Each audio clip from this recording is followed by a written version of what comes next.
On second glance, someone has forgotten to properly close one of the drawers. It's unfortunate for the Union to just leave their paperwork lying around like this. The drawer opens smoothly.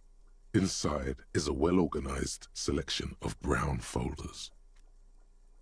Hundreds of documents containing logistical data. Two kinds of transactions stand out. Materials coming into Revachol and the same materials being handed over to companies inside Revachol. It's hard to make sense of this thicket of company names, dates, quantities, and percentages. You try to focus, but the lines are getting blurry. The drawer slides.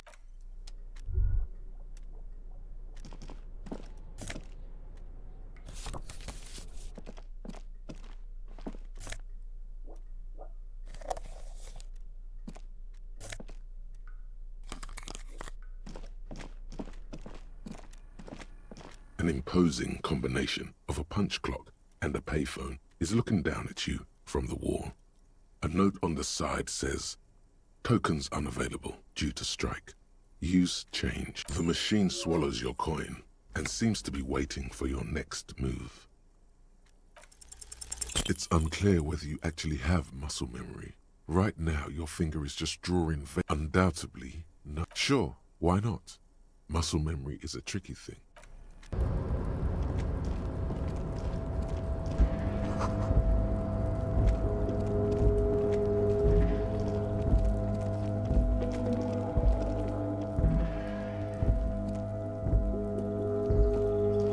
This is the night watchman's booth. The name on the door reads, René Arnaud.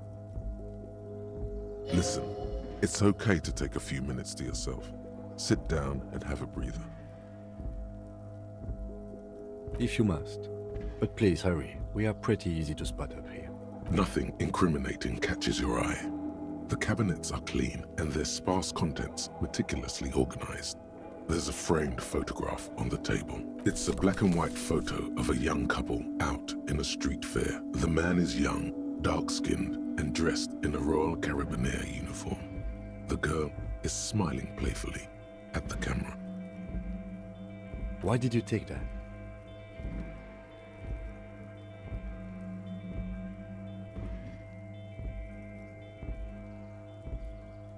Fine, but let's move. I don't want to be seen snooping around here. The chair is not as austere as the rest of the booth. A thin grey pillow is attached to the seat, secured to the stiles by black ribbons.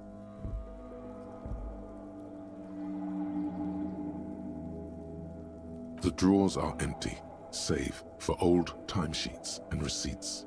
One small box, however, does hold some cheap painkillers. They are slightly out of date. Oh boy, where to start? Elevated risk of dementia, mini strokes, prophet's disease, sudden death, hair death, erectile malfunction, critical flatulence, watery. Don't think about that. Quick, think about something else.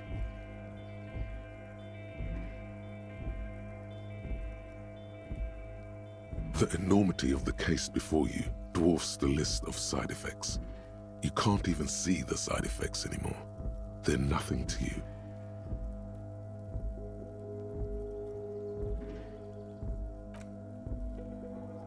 You stand and exit.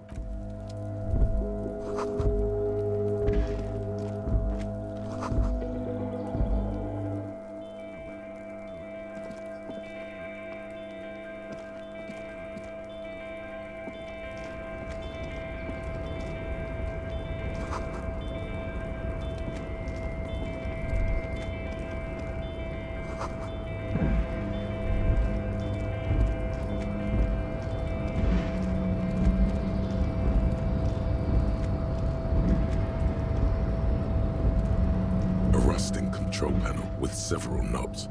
Two buttons marked Marche and Arrête are faded with use.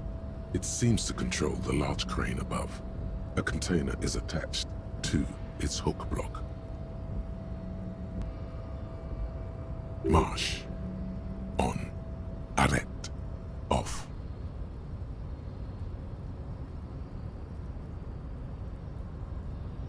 loud grind, the crane shifts overhead, moving a massive metal container through the air.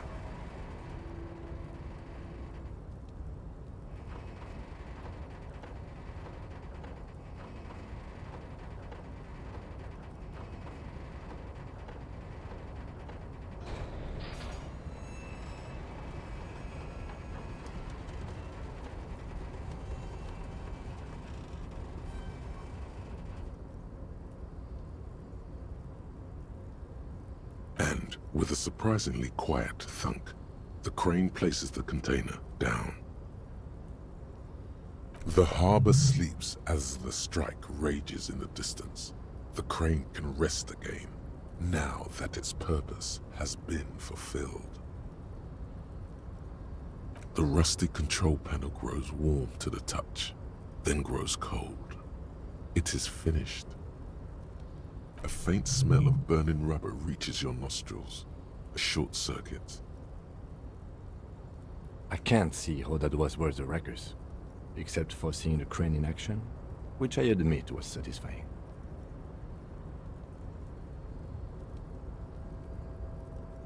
The crane does not return to its original. No screech of metal when you push the button this time, only silence as the crane remains in its state of dormancy.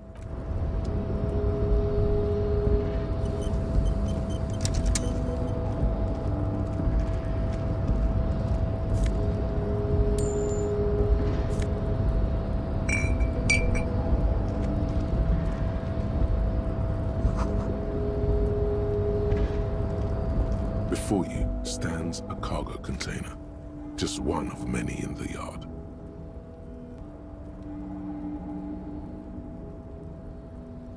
You do? Because I don't. There are a million containers here. Why are you fixating on this one?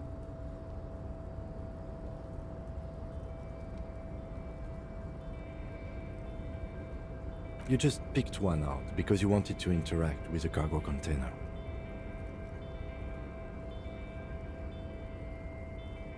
We are not here to interact with containers. We are here to talk to the Union, right?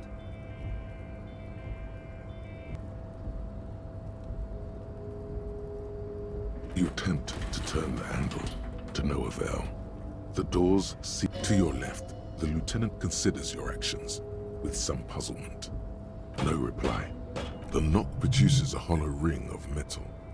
Doesn't sound like there's anything inside the container.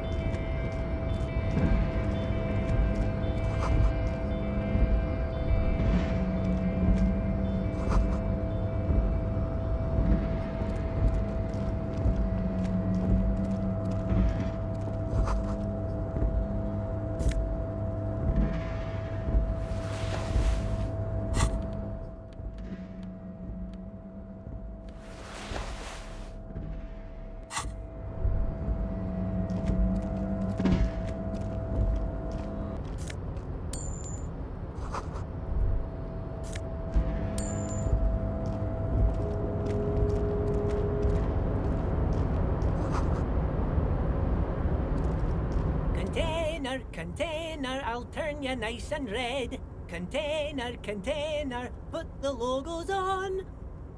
The lyrics to this container song are being made up as he goes along. The accent is so thick, it's impossible not to notice he's Ubi, from the vanishing peninsula of Ubisunt on Muindi.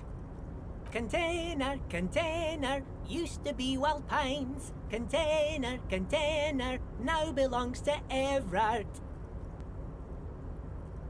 Everard, he looks after everyone. Huh? Well, hey there. How can I help you, mister? I see you are not a union man, mister. Did you get lost? You're not one of them scabs, are you? I mean, I don't personally mind. Folks is just folks, you know, and folks gotta eat. Just some of the other guys don't look too kindly on the scabbing kind, if you know what I mean, mister.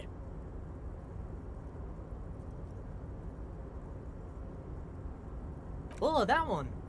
That should be empty as far as I know. Lots of containers here have nothing in them. They're just waiting to be loaded up. Told you.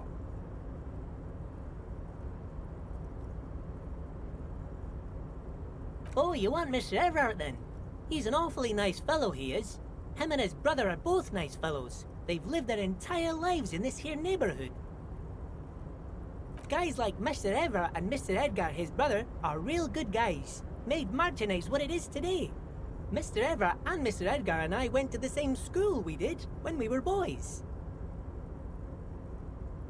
Oh, Mr. Everard is where he always is. In his office, of course. Bye-bye now.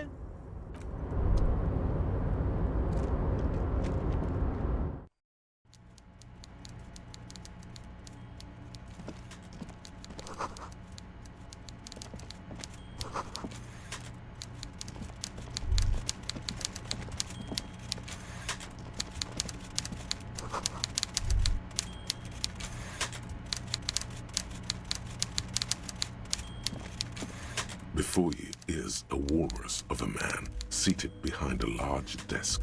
He looks up from his work, not the least bit surprised to see you. With great effort, he straightens himself up in his chair, yet says nothing. He simply stares at you. With a mixture of expectation and impatience, well bottled.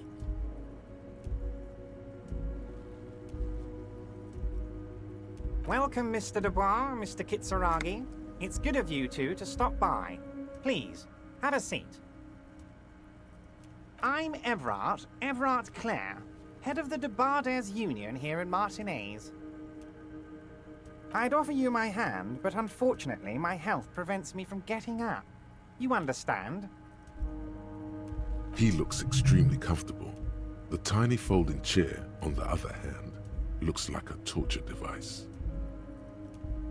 You go ahead, detective. Whatever he has in store for you, it can't be good, he thinks.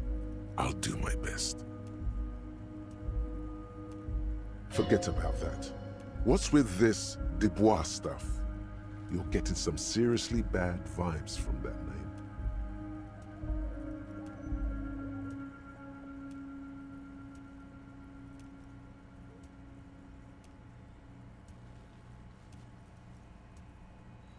Excellent, Mr. Dubois. I can see that you're a reasonable man, and reasonable men can be of great use to one another. So tell me, how can the head of the Debarders Union help a representative of the Revachol Citizens Militia today? The chair you're sitting on has got to be the most uncomfortable chair in the world. It's violating your backside. Oh, by the way, I heard you got a rather rude reception from a certain Lawrence Gart. Some people have no manners, it pains me to say.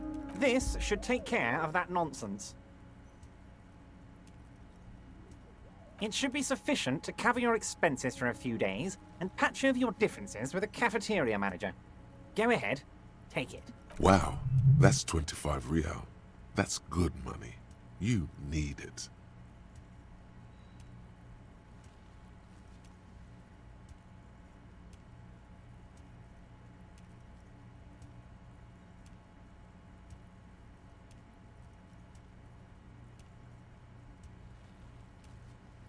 Yes, I know Lawrence. He's a real character. No union man in him. A real piece of work, that boy is. With a grin, he points to the checker game. It's like you're on a game show. At least don't thank him for it.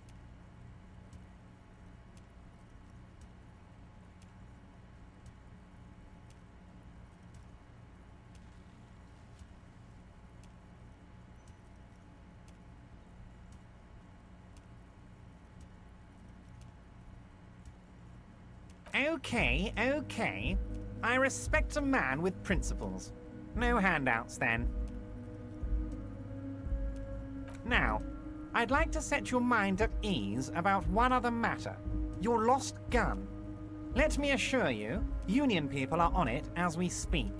I've got my best hounds looking for that lost gun. His slug-like lips move, but all you hear is an echo. Lost gun, lost gun, lost gun. The world is swallowed by a black hole of fear. Only 2 words escape its gravitational pull. Lost and gun. When he said, "Don't worry," he actually meant, be very worried.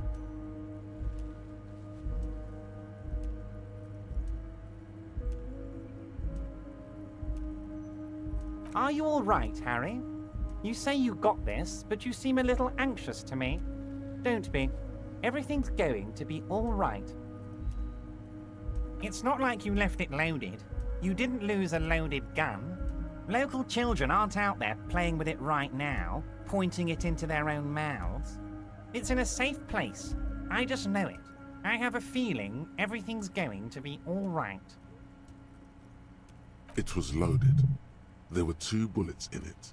You always keep at least 2 barrels loaded.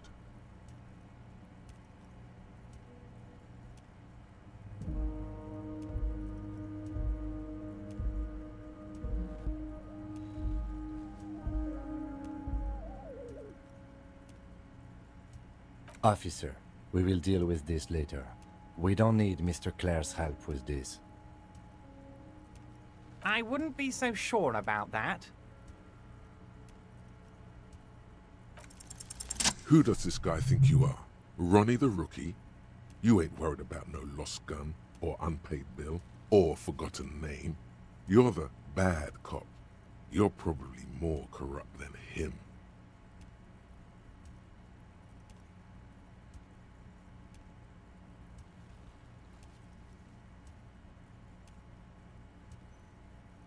The fat man does the same, sinking deeper into his chair than one would think is physically possible.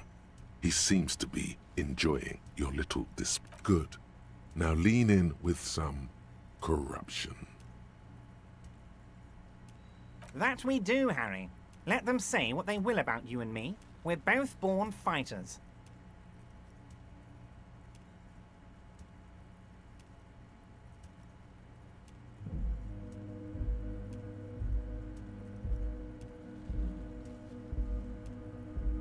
Why, thank you. It's always nice when a fellow professional appreciates your work. That's it. Now kick back and add a final flourish for dignity.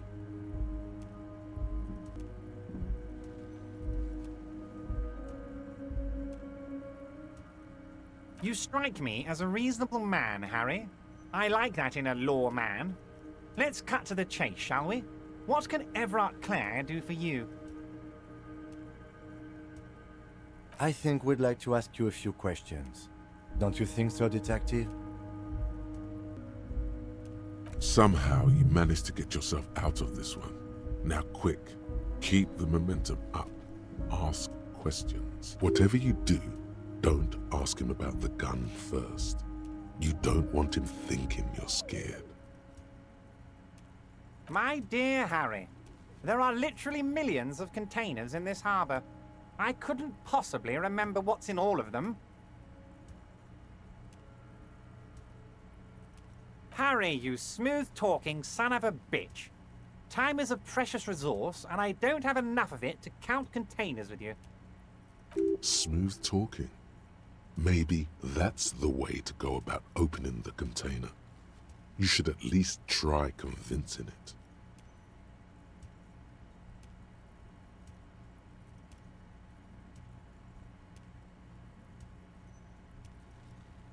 Oh, of course. That's your main thing here. That's why you're in Martinez. I know everything that goes on around here, and I would love to discuss it with you. I mean, it's no secret that the lynching is connected to the strike. So much to talk about. Honestly, it's been weighing on me so heavily. I understand you need to interview me. But there's a thing that's been keeping me up at night. I want to talk about the hanging. I mean, if we could just calmly talk, exchange information, we could blow this thing wide open. Yes, that sounds good. Let's do that. But I can't think straight with this thing weighing on me. You're police officers, aren't you? I have a crazy idea. You guys are basically door-opening machines. Incredibly talented at opening doors.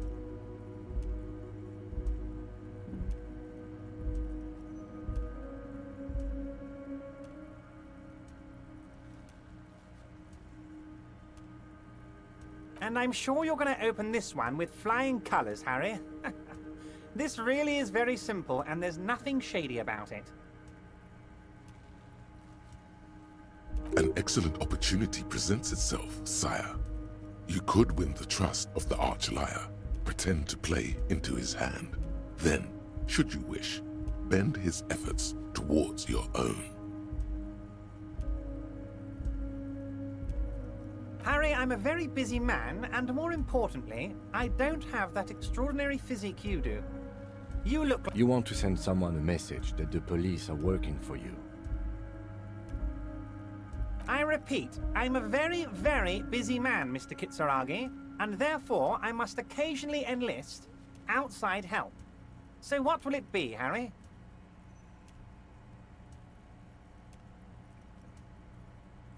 Oh, no one's. It's just a weasel. A weasel lives there. Nothing for you to worry about. A loud blabbering weasel. When weasels feel no one is watching, they start acting foolishly. Just go there, unlock the door, and leave it open. It's been such a burden on me, Harry. I just want this to be over so I can discuss business with you. Harry, my dear friend, I am what people call a local bigwig. I know everything that goes on in Martinez.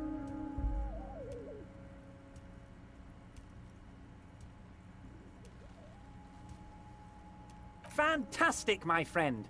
Just let me know when it's done and we can take our friendship to the next level.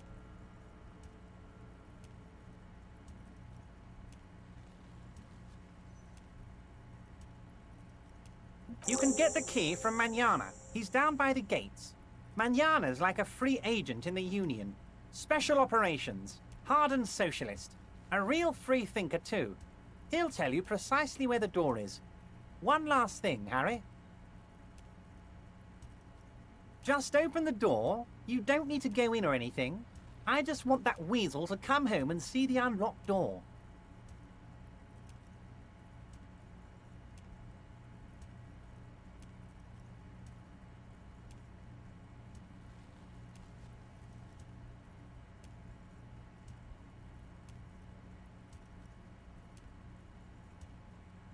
Yes, your lost gun. My best men are on it. They're turning every stone, searching every playground, asking kids, grandmas, everyone. Your gun will be found, Harry. Let me assure you of that. It's just a matter of time and effort.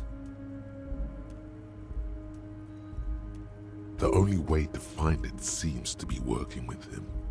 He might even be holding your gun hostage.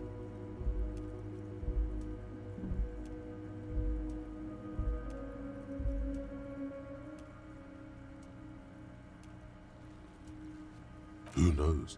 Only one thing is certain. If you work with him, you're going to get it back. And working with him might be the only way to do it.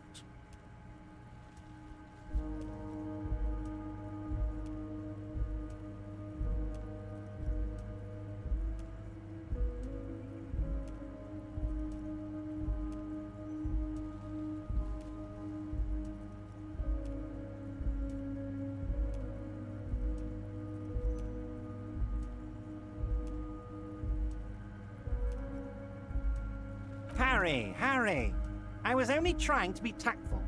A lost gun is a dangerous thing. I can't have it around in my neighborhood. Kids could be playing gun roulette with it as we speak. Teenage gangs could be arming themselves. Get a hold of yourself, Harry. I assure you, we are working on locating the missing sidearm as well. Excellent, Mr. Kitsuragi. That's excellent news. Looks like we have a friendly gun-finding competition on our hands.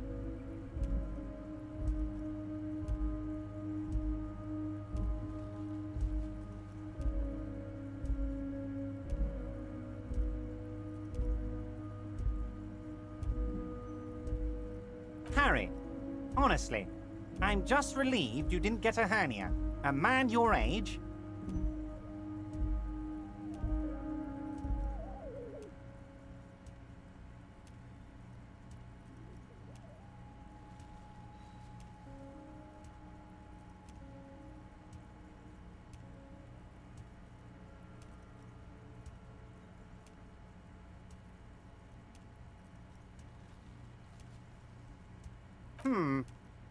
You did look like you were gonna collapse and die when I told you about your lost GAN.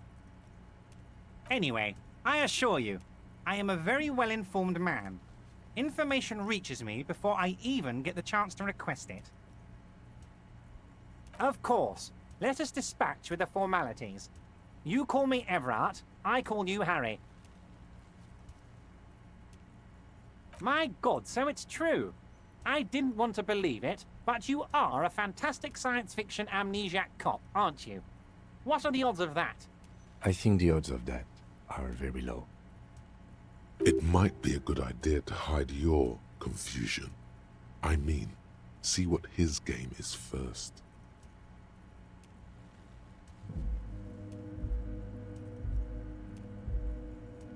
I assure you, there's nothing to be ashamed of, Harry. You're among friends, and the good news is... I have a big fat folder on you, Harry. I'm sure you have a lot of questions to ask. Maybe I can help you out. I'm sure you had some concerns you thought I might be able to address. And you were probably right. I can. It's just a brown folder. You can't make out what's written on it.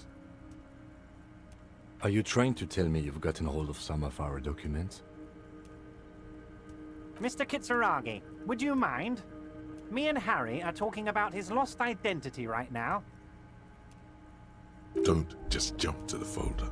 That's not smart. Shows you're on the edge. Do some probing first.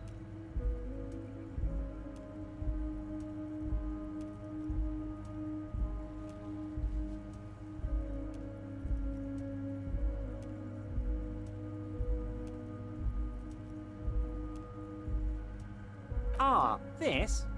My friends in your organization gave it to me, Harry. This translates into, haha, you guys are so corrupt. I find that very suspicious. May I have a look? I'm afraid this is meant for Union eyes only, Mr. Kitsuragi. I'm sure you understand. Please continue, Harry.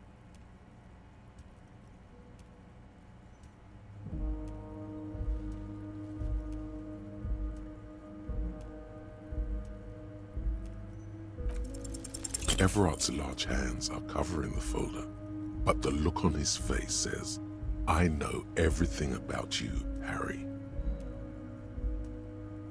Oh, Harry. Oh, wow. This is really something. I'm sure it's not that bad. At worst, he has an old RCM folder, and I very much doubt even that. So how about it, Harry? You need assistance, I presume? It's Harry.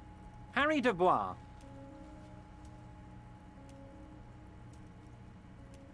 Don't be silly, Harry. Harry Dubois, that's a real man's name. A Union man's.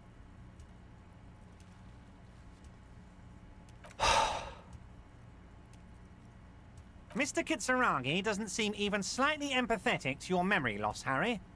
I, however, wish to help you any way I can.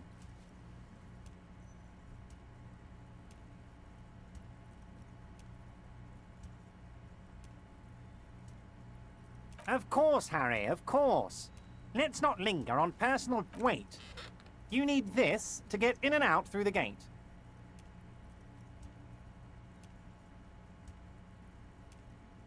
Here, you're one of us now. A real red and white Union man. Take care, Harry.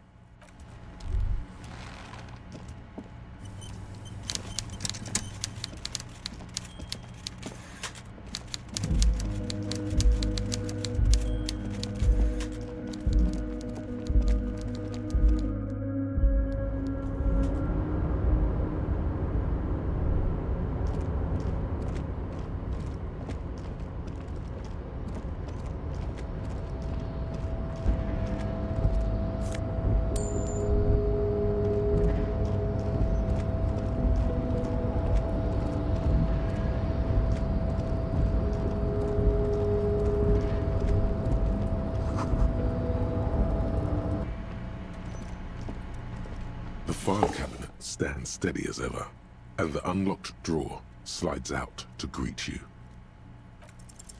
Look how blurry all the lines on these papers are, how unwieldy your own willpower is to yourself. You're like an absurdist Samaran monk, focusing through not focusing. Hermeneutics was almost within your grasp, but now only vague letters float before your eyes, less meaningful, but aesthetically more pleasing.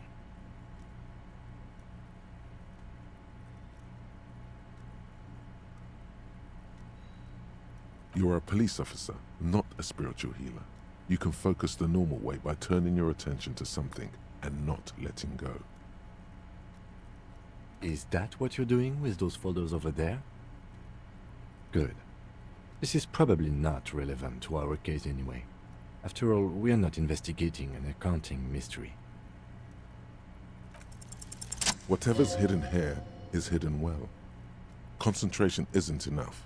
Only a trained accountant with a background in logistics would be able to really make sense of it. However, there is a little handwritten note stuck on the side of the drawer. It appears to be a to-do list written in large, uneven capital letters. Remember, Leo, Everart's shoes, special whirling borscht, water Everart's plants, sweep office floor, more banners. All items on the list have been crossed out and the note itself is crumpled. One of his aides must have left it. Nothing incriminating here. The special borscht seems a bit odd in the list. Remember, Leo, Everard, all items on the list have been... The drawer slides shut.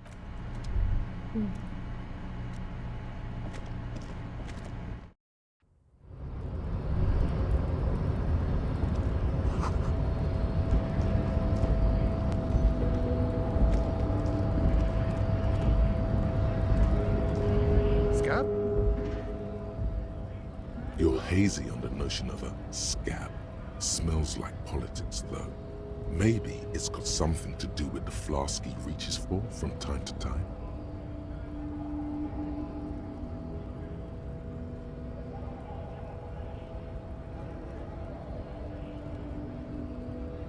I was just messing with you. No one's ever seen a cop scab. Imagine, you cops going on a strike, but then another cop comes in and says, "Let us cop for less money." Speaking of, what brings the RCM here, to the Wild North? Come to see the strife?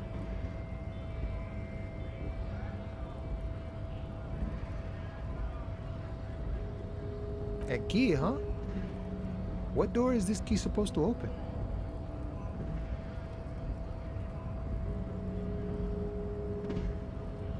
Oh, say no more. I got you. I got that key right here. And let me tell you, it's mighty good of you to help us out during the strike. Working class solidarity, as they say.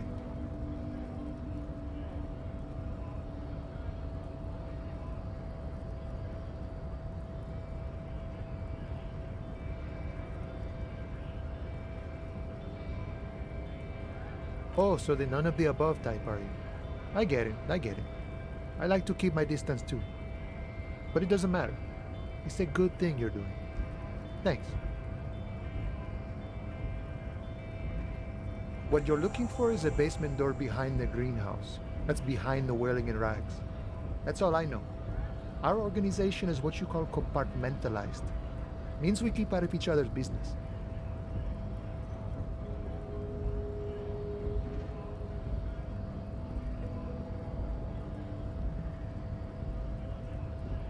Okay, but where did you get the key from? The janitor gave it to me. Nice fella. We talked about none of this mess we're in. This jiving and juggling. What's it for? To feed our children, I guess.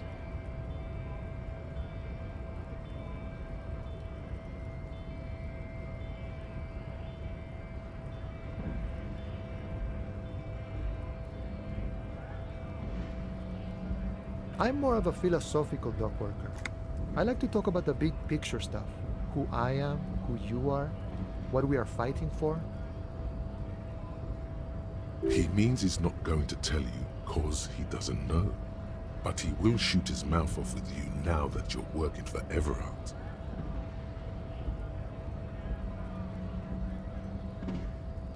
The mercenary, eh? Who could have killed him? That's indeed the question. Why even do such a thing? The man whispers a jaunty tune. A coastal breeze ruffles his hair.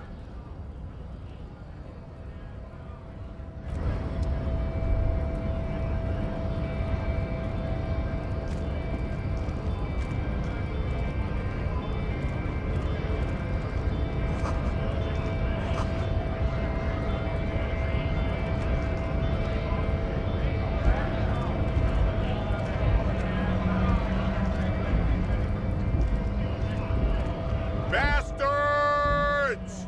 We have a right to work! Hold up and stay frosty, everyone. Cops are here. You here to fuck with us? Beat the honest worker down. We're here to fight for a cause. Stripes usually have problems with people who have causes. Good. We're fighting for a cause here. Right to work! Right to work! Besides, we're not that different. It helps if people see us talking, cops and strikebreakers together. Shows authorities are on our side. Builds confidence.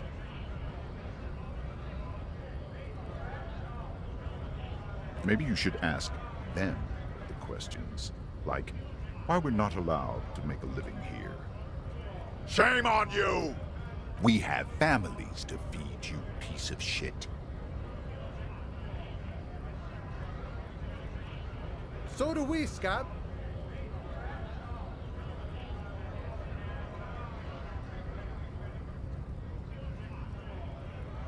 We were promised work. We'd be in there, working, if the bastards hadn't shut the gates.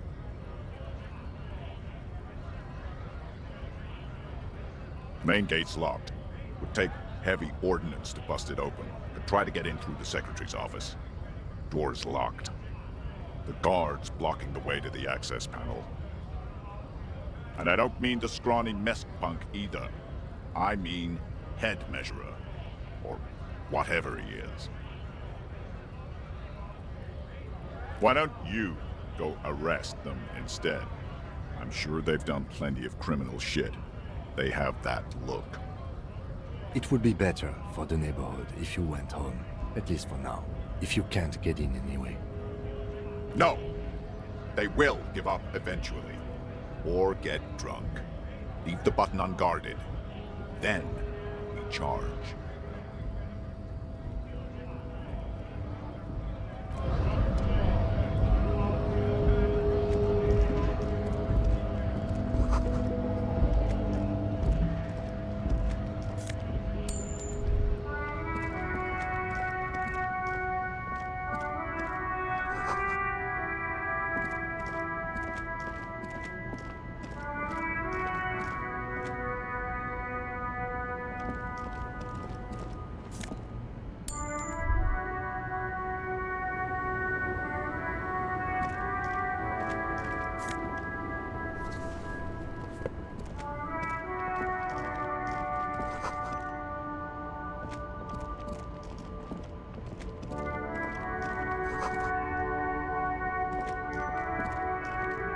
An old monument stands in the middle of the traffic island, pointing toward the sea.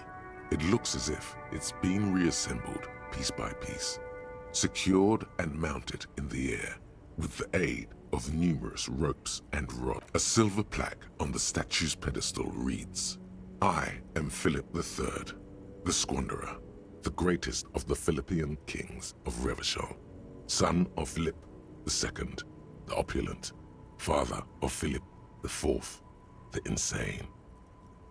As you look up, you notice something about the statue. There are some odd indentations on the king's chest piece. Something with great kinetic energy seems to have impacted the cuirass, around where the heart is. A bullet? Someone shot him in the heart. Interesting. Okay, I can't see it, but I take your word for it. Well, Martinez is riddled with bullet holes. This place saw a lot of action during the revolution, but the statue is recently renovated, so maybe a joke? Target practice or a political statement?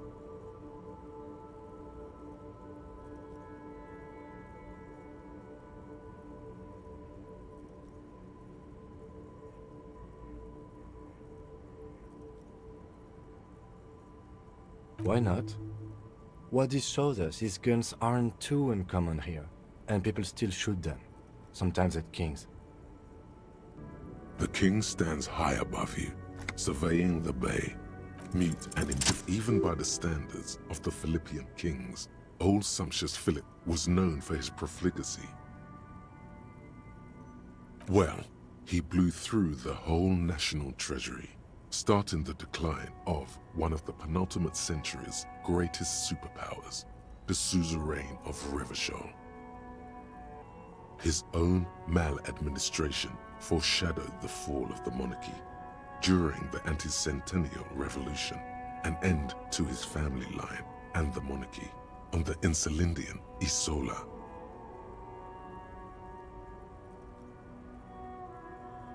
Stories have it that he had his bedroom converted into a treasure chamber, where he stored unfathomable wealth. Krugerrands, bars of gold, ornate weaponry, armor, and various chalices. He called it the Sol Aurum. It was obscene.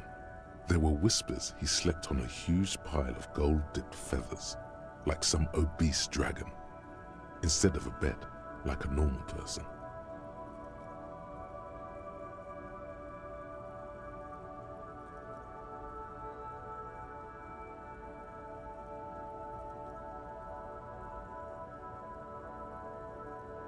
But wait, you haven't even heard about his fabled cocaine addiction.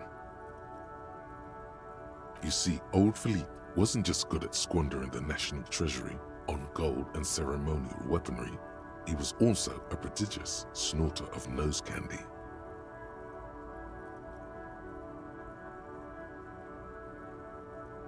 His Majesty's courtiers said it helped him connect with the higher realms. That's what the revolutionaries said 150 years later, right before they emptied out the royal mausoleum and dumped His Majesty's mortal remains in the Insulindian Bay. Beneath the cold waters of the Insulindian Bay, thrown there by the revolutionaries after they cleaned out the royal mausoleum. The original was blown apart by communards, then further damaged during the landing of the coalition's airships during the turn-of-the-century revolution, when Martinez was leveled. Most historians think the coalition's hasty landing may have ultimately saved the statue. If the communards had more time, they would have reduced it up to even finer pieces. Some years ago, a group of liberal, artistically inclined individuals, designers mostly, thought it would be ironic to restore the statue of the most wasteful ruler of Revachol in the poorest part of the city. The statue is supposed to capture the moment it was blown apart, like an instant frozen in time, a rare butterfly trapped in amber, floating on a sea of shit. People in Martinez tend to disagree, as do many prominent art critics and thought leaders with more nuanced social awareness than the young ironists. Those critics might have it wrong though. There's more to it than just ironism, but you can't say what precisely. Perhaps this art mystery will be solved at a later time. Philip III, the squanderer, however, with his bronze face up in the air, doesn't seem concerned about what the hoi polloi think of him in death. Not that he ever did in life either.